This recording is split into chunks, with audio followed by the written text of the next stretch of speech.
दोस्तों इस बार RTE admission को लेकर सरकार की तरफ से कुछ बड़े अपडेट सामने आ रहे हैं। देखिए आप आरटीई में पहली बार पेरेंट्स को देना होगा पैन कार्ड भी और फर्जी आय प्रमाण पत्र। अब अगर आपने बच्चों के आरटीई एडमिशन के दौरान दिया तो आपसे दुगुनी फीस वसूली जाएगी। एफआईआर दर्ज होगी वो अलग से, कानूनी पेच में भी आप फंसोगे। वैसे आपको पता होगा कई राज्यों में अभी आरटीई में एडमिशन शुरू हो चुके हैं, जैसे राजस्थान, उत्तर प्रदेश में भी 21 तारीख से ही आरटीई के तहत दूसरे चरण से आवेदन कर सकेंगे बच्चे। लेकिन कई बार ऐसे मामले देखने को मिलते हैं कि कई माता पिता जो मिडिल क्लास से भी काफी ऊपर होते हैं, अच्छी खासी उनकी इनकम होती है, सक्षम होते हैं, बच्चों की फीस पे कर सकते हैं, लेकिन फिर भी वो आरटीई के तहत, आरटीई मतलब राइट्स टू एजुकेशन, शिक्षा का अधिकार अधिनियम के तहत फर्जी आय प्रमाण पत्र बनवाकर आर्थिक रूप से कमजोर दिख करके अपने बच्चों का इस आरटीई कोटा में एडमिशन करवा देते हैं। तो इससे होता ही है कि एक्चुअली गरीब बच्चों का हक मारा जाता है, क्योंकि लॉटरी में फिर गरीबों का नंबर नहीं आता, ये थोड़े बहुत पैसे खिला करके उल्टा अमीर लोग, मतलब जो संपन्न लोग हैं, उनके बच्चों का आरटीई में एडमिशन करवा देते हैं। राइट। तो एक तो आज राजस्थान सरकार की तरफ से ये नई गाइडलाइंस जारी की गई। राजस्थान के प्राइवेट स्कूलों में आरटीई के तहत फ्री एडमिशन में फर्जी आय प्रमाण पत्र देने पर अब सख्त कार्रवाई की जाएगी। पहली बार पैन कार्ड नंबर भी अनिवार्य किया गया है और साथ ही गलत जानकारी अगर आप देते हो तो दुगनी फीस वसूली जाएगी, एफआईआर भी की जाएगी। राजस्थान में आरटीई एडमिशन 20 तारीख से शुरू हो चुके हैं, जो कि 4 मार्च तक चलेंगे। इसके बाद फिर 6 मार्च को लॉटरी निकाली जाएगी। लेकिन इससे पहले शिक्षा विभाग की ओर से हाल ही में जारी आरटीई प्रवेश दिशा निर्देशों में ये साफ किया गया है कि अब यदि कोई पेरेंट्स, माता पिता फर्जी आय प्रमाण पत्र के आधार पर प्रवेश लेता है तो उससे स्कूल की मूल फीस की दुगुना राशि वसूली जाएगी। इसके साथ ही संबंधित स्कूल अभिभावक पर कानूनी कार्रवाई भी कर सकेगा। यही वजह है कि पहली बार इसमें माता पिता पेरेंट्स का पैन कार्ड भी मांगा गया है बच्चों का स्कूल में आरटीई में एडमिशन करवाते वक्त। अगर पेरेंट्स के पास पैन कार्ड है तो उसे पैन नंबर देना अनिवार्य होगा और पैन नंबर के आधार पर शिक्षा विभाग या प्राइवेट स्कूल जो है वो आय की जांच कर सकेंगे।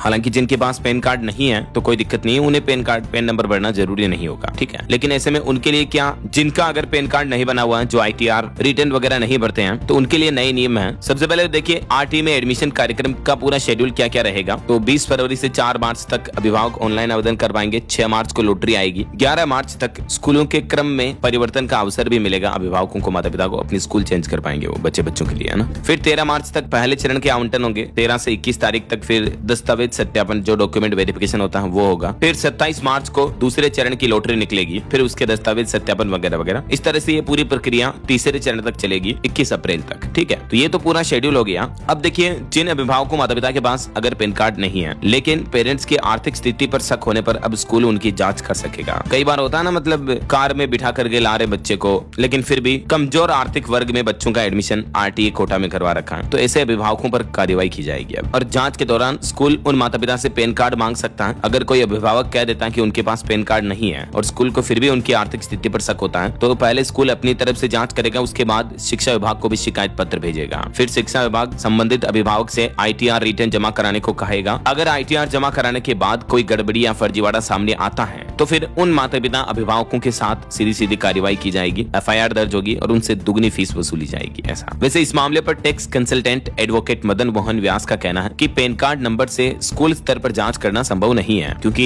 एक्चुअली पहले तो income tax department pan card number से डिटेल दिखा देता था, लेकिन अभी यह व्यवस्था खत्म कर दी है। तो बैंकों की तरह स्कूल को भी इनकम टैक्स रिटर्न की ही वेरीफाइड कॉपी उपलब्ध करानी होगी। ऐसा हर साल राजस्थान में लाखों बच्चों के एडमिशन होते हैं आरटीई कोटा के तहत। पिछले साल भी 3,39,000 आवेदन मिले थे। तो ऐसे बच्चों की फीस क्या है, फिर सरकार पे करती है स्कूल वालों को। ऐसा अच्छा, आरटीई एडमिशन में बच्चों की आयु सीमा, एज लिमिट में भी इस बार कुछ बदलाव किए गए हैं। जैसे प्री प्राइमरी में 3 से 4 साल तक के बच्चे एडमिशन ले सकते हैं। प्री प्राइमरी 4+5+ में 4 से 5, 5 से 6 साल तक के, और फर्स्ट क्लास में 6 से 7 साल तक के बच्चे एडमिशन ले पाएंगे। हाल ही में कुछ दिनों पहले भी आपको पता होगा राजस्थान में आरटीई की नई गाइडलाइंस जारी हुई थी। 4 क्लास में फ्री एडमिशन मिलेगा। 20 फरवरी से शुरू होगी आवेदन प्रक्रिया। 4 क्लासेज का मतलब हो गया अब राजस्थान के प्राइवेट स्कूलों में पहली बार नर्सरी से लेकर पहली क्लास तक जो भी होती है ना, नर्सरी, एलकेजी, यूकेजी वगैरह, इन चारों क्लास में फर्स्ट क्लास तक आरटीई राइट टू एजुकेशन के तहत एडमिशन हो पाएगा। ओके, तो ये दोस्तों आरटीई एडमिशन को लेकर कुछ नए नियम, new rules and regulations, guidelines उम्मीद है आपको जरूर जानने मिली होगी। इस वीडियो को लाइक और शेयर करना, डीएलएस न्यूज चैनल को सब्सक्राइब करके बेल आइकन जरूर दबा देना, रोजाना ऐसी इन्फॉर्मेटिव जानकारियां, महत्वपूर्ण समाचार देखते रहने के लिए। ओके, ख्याल रखिएगा अपने आप का, अपने परिवार का। मिलेंगे अगले नेक्स्ट अपडेट में, तब तक के लिए जय हिंद, जय भारत, वंदे मातरम।